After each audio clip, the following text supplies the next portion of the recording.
Bienvenue dans cette exploration de la diversité des genres.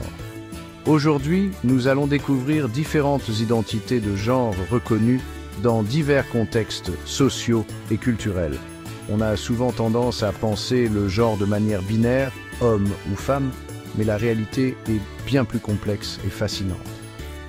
Comme vous le savez, la représentation compte énormément pour moi.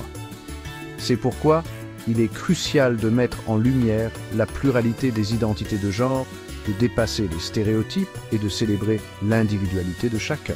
Au cours de cette vidéo, nous allons explorer ensemble ces différentes facettes de l'identité pour mieux comprendre et respecter la richesse de l'expérience humaine au-delà des normes restrictives.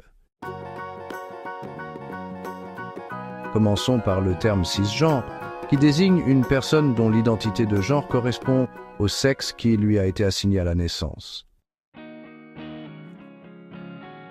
Le terme transgenre, quant à lui, décrit une personne dont l'identité de genre diffère du sexe qui lui a été assigné à la naissance. Non-binaire est un terme parapluie qui englobe une variété d'identités de genre qui ne se limite pas au binaire homme-femme.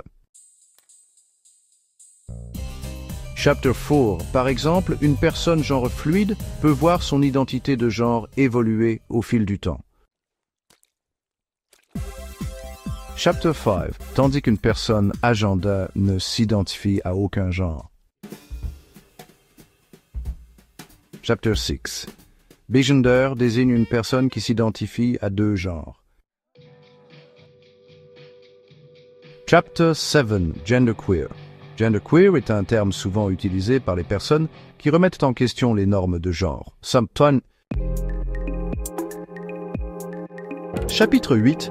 Il est également important de parler de l'intersexuation, qui décrit les personnes nées avec des caractéristiques sexuelles ne correspondant pas aux définitions binaires.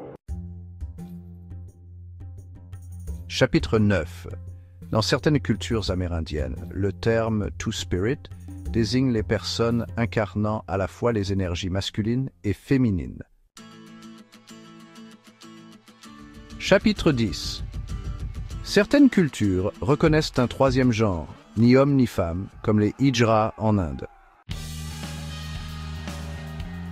Merci d'avoir exploré avec nous la diversité des genres. En reconnaissant et en respectant ces identités, nous contribuons à une société plus inclusive et compréhensive.